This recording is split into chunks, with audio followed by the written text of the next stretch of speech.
Mercado fica nervoso com fala de Lula. Devemos nos preocupar?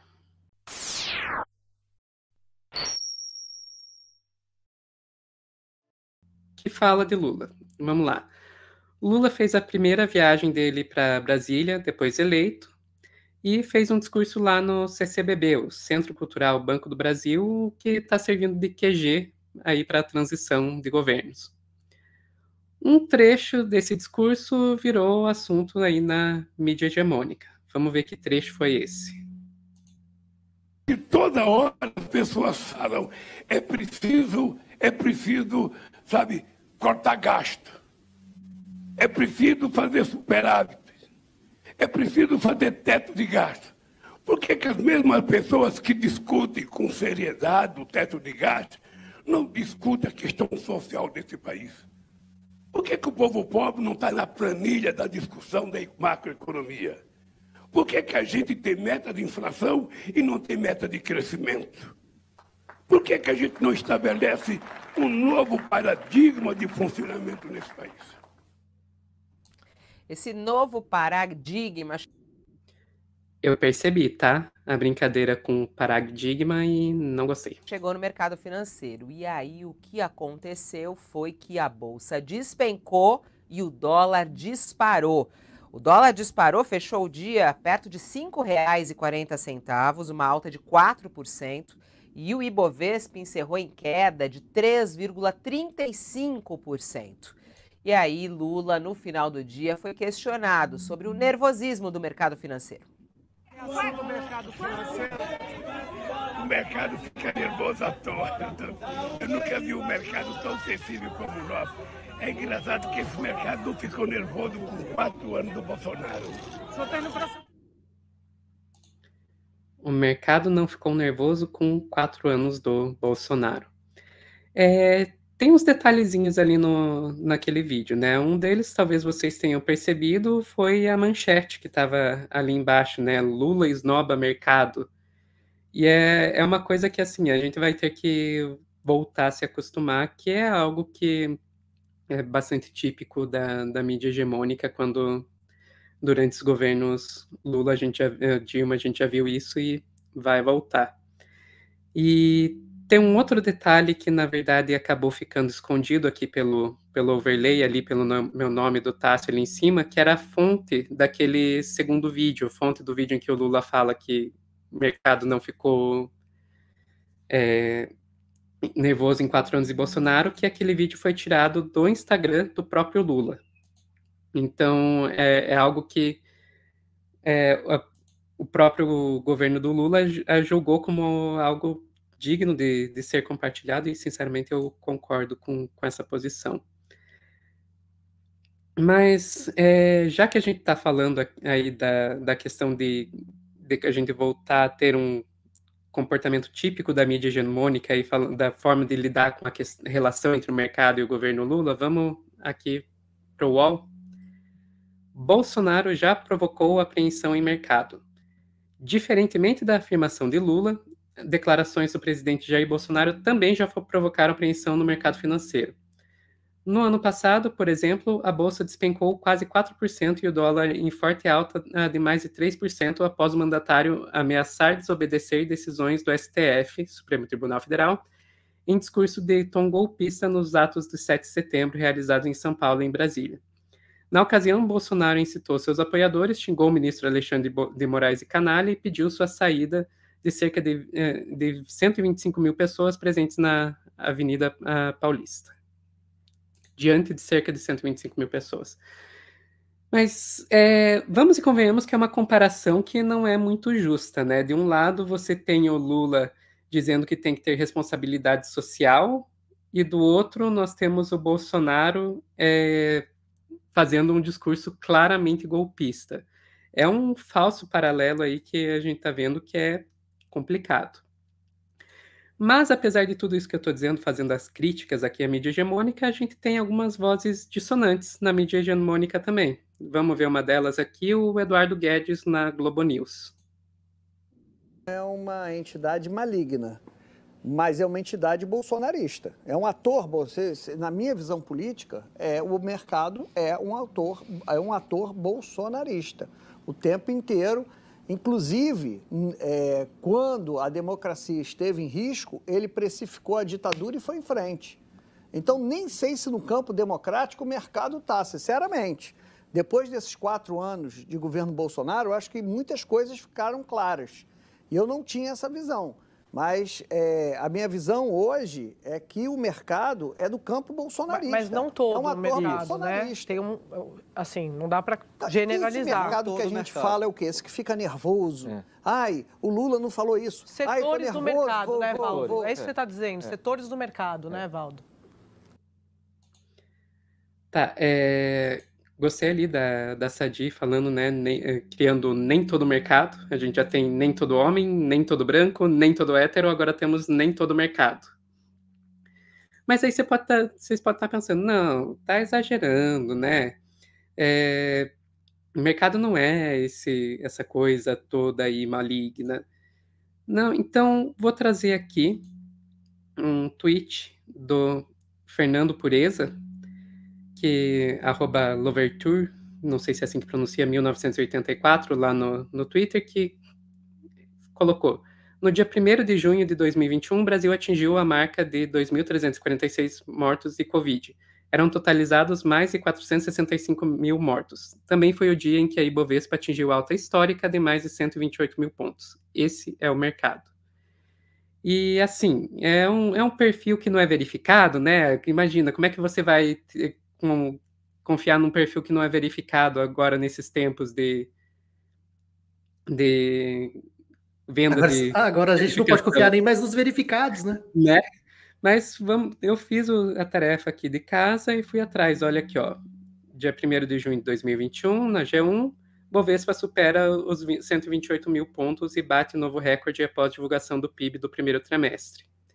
E também no G1, uma outra reportagem, né, mostrando aqui, ó, o Brasil registrou 2.346 mortes por Covid nas últimas 24 horas, totalizando 465.312 óbitos desde o início da pandemia. Isso 1º de junho de 2021.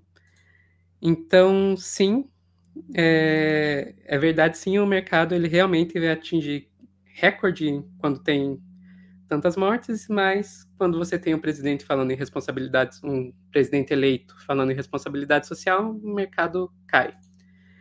Mas antes de passar aqui a palavra para o Tássio, eu quero trazer uma outra perspectiva aqui do ex-banqueiro Eduardo Moreira, que ele traz um ponto interessante sobre ao que realmente esse mercado estava reagindo.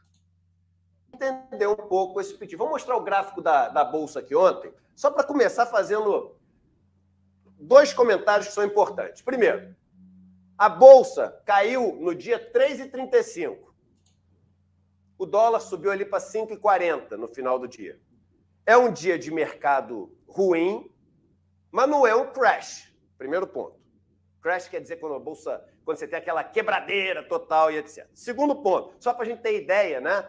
Ali na pandemia teve dia que o mercado caía 13%, 14%, 15%. Vamos lá. Segunda coisa, antes do Lula falar, o mercado já tinha caído. E por que o mercado tinha caído antes do Lula falar? Porque voltou a inflação. Porque aquela tese que todo mundo negava e que a gente falava aqui, de que existia uma farsa para mostrar que a economia estava bem, que estava voltando, que estava bombando, etc. Aliás, há quanto tempo você não vê, Lindenberg e Vivian, aquele senhor que anda bem vestido, bem penteado, chamado Paulo Guedes? Há quanto tempo vocês não veem aquele senhor chamado Paulo Guedes? Vou mandar um zap para ele, oi sumido. Há quanto tempo vocês não ouvem aquele senhor chamado Paulo Guedes? Sumiu. Ué, cadê o crescimento bombando? Cadê a inflação controlada? Sumiu. Vamos lá, voltemos aqui ao mercado. O Lula falou, o mercado age de uma maneira impulsiva e o que a gente chama em psicologia social de conformidade, ou seja, quando um começa a agir, você tem um efeito manada na história. E no final vai todo mundo junto. E a Bolsa terminou aqui, caiu mais do que já tinha caído, caiu mais um pouquinho, não muito, e fechou com 3,35%. Então, vocês viram aí um fato interessante que ele traz. A Bolsa já estava caindo antes da fala do Lula. A fala do Lula vem e daí você tem ainda mais um pouco de queda por causa do tal do efeito manada que ele fala ali. Mas nós sequer podemos atribuir toda essa queda à fala do Lula, aí de acordo com o Eduardo Moreira. Mas e aí, Tássio, o que você tem a dizer sobre esse mercado malvadão? Será que eu posso falar tudo que eu quero falar? Eu tô me segurando, se eu for falar... Olha, o jornalista lá do Globo News que falou que ele não sabe se está no campo democrático, eu vou dizer uma coisa, o mercado está no campo democrático, o mercado está no campo não democrático, o mercado está lá no leste asiático, está lá na África explorando mina, está na Síria destruída, devastada, o mercado estava ou está em todas as ditaduras, em todos os países pobres, explorando a miséria. Então, o mercado está em todos os lugares. O mercado é um parasita que só quer saber de sugar. E os estados existem exatamente como freios. E se você olhar para os países que têm os melhores índices de desenvolvimento em diversas áreas, são os países que têm as maiores regulamentações sobre o mercado, né? E então essa volatilidade, eu ia até falar para você, não sei se você consegue abrir a UOL aí. Se você abrir a UOL agora, eu tô com a UOL aberta aqui, ó, a capa da UOL, a manchete principal. Você consegue abrir? Então, daí eu não vou dar spoiler. Não vou dar spoiler, então. Se você conseguir jogar na tela a capa da UOL de agora, ótimo. Porque vou compartilhar. É uma questão muito volátil. O mercado é muito volátil, ele age e ele reflete situações assim muito momentâneas, mas a gente tem que olhar para um contexto muito maior, semanas, meses, tem que ver políticas públicas, tem que ver o que está sendo feito de concreto. Aí, ó. Essa aqui. Após dia de turbulência, dólar cai e bolsa sobe. Hoje já. De todo aquele desespero que fizeram ontem sobre a fala do Lula, hoje já subiu, sabe? Então, assim, essas oscilações dentro do mercado são absolutamente normais. Agora, eu não acho que nós temos que dar... É claro que nós estamos vindo de um governo de coalizão, muita gente preocupada. O Lula... Eu até fiz uma brincadeira no Twitter, até abri uma enquete. Quem é que olha para a esquerda e passa a bola para a direita? O Ronaldinho Gaúcho ou o Lula, né? Porque, assim, os governos do Lula sempre acenaram com esse mercado, não tem essa preocupação, mas olha para o lado social. Eu acho que a gente tem que superar essa fase de ser tão dependente da vontade dos Faria Limers. Não tá, sabe? A gente precisa olhar mais para o chão de fábrica mesmo, para as estruturas físicas, para as indústrias do Brasil crescer, desenvolver, trazer tecnologia, ciência no Brasil tá sucateado, sabe? A gente tem que olhar para tanta coisa, não só para especulação financeira. Não tô tirando a importância. Tem importância, a inflação, os dados, tudo isso aí é importante. Mas, porra, fome, miséria e outras coisas, esses caras estão... Eles querem, a gente sabe, eles querem isso, eles querem pobreza mesmo, eles querem mão de obra excedente, eles querem menos direitos, eles querem poder explorar e saber que se você não está satisfeito com um salário, alguém vai trabalhar o que você trabalha por meio salário. Porque é isso que o mercado financeiro quer. É isso que o mercado quer. Eles querem isso. Então, assim, eu vou até parar por aqui, porque senão eu vou começar a descer muito e já vou pegar a minha foice, meu martelo, e já vamos sair pregando revolução aqui no Meteoro. Aí o Álvaro e a Ana não chamam mais a gente para fazer live, não.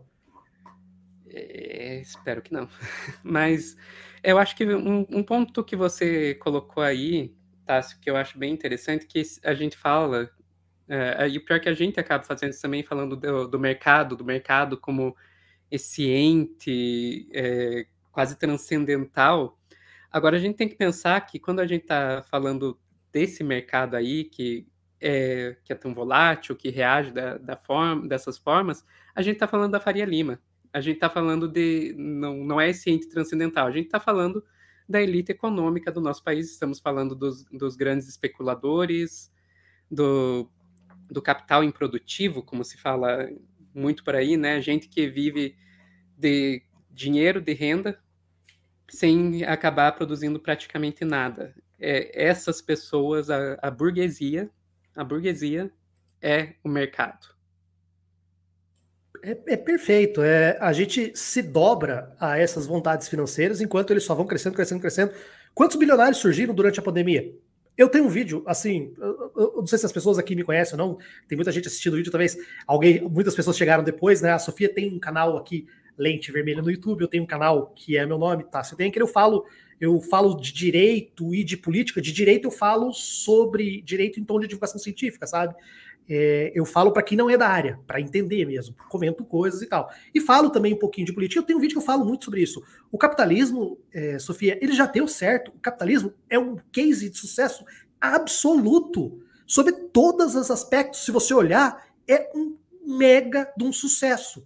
Mas não para mim, nem para você, nem para quase ninguém aqui do chat. Não sei se aqui no chat tem alguém que vive de renda, alguém que sei lá, tenha lá seus 500 milhões para mais de reais em investimentos e só vive tomando champanhe, comendo caviar, essas coisas. Porque para nós é um fracasso total, mas para essa galera o capitalismo já deu certo. Eles só precisam manter ou então melhorar, ou então conseguir aumentar esses ganhos, que foi o que aconteceu na pandemia. Tá? Nós tivemos aí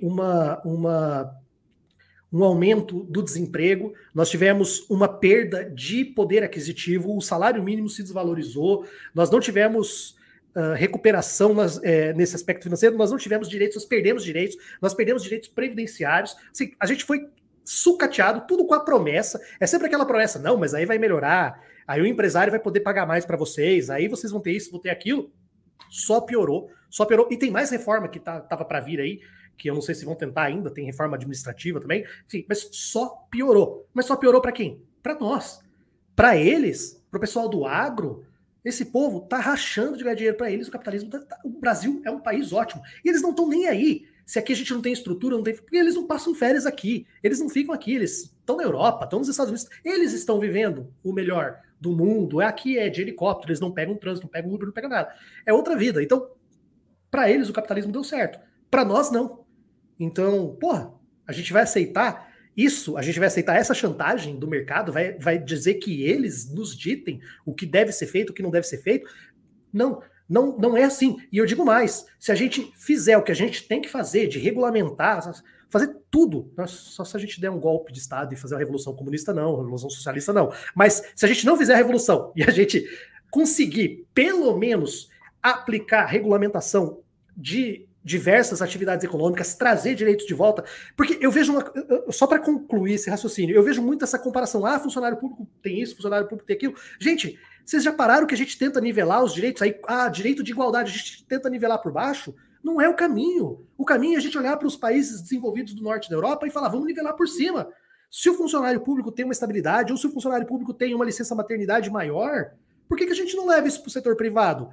Porque, por causa disso, o mercado não vai sair daqui. Se você tiver mais direito, se o cara tiver que pagar mais salário, eles não vão fechar negócio. E se eles fecharem, vai ser por má administração deles, porque outra empresa vai ser aberta, vai ocupar o nicho e vai desenvolver as suas atividades. O Brasil tem renda, o Brasil tem riquezas, o Brasil tem consumo, é um mercado consumidor. Então, essa história de que vai fechar a empresa, vai fechar isso, é tudo mentira. É tudo mentira. Nós temos potencial para desenvolver, para vender, para comprar. A gente só precisa o quê? Impor um pouco da nossa vontade, impor aquilo que vai nos representar, que vai fazer bem para a gente. Tá? E não só ficar se dobrando à vontade desse mercado financeiro que só privilegia, sei lá, 300, 400, 500 pessoas no Brasil. O Tassi falou, né, quantas pessoas enriqueceram durante a pandemia.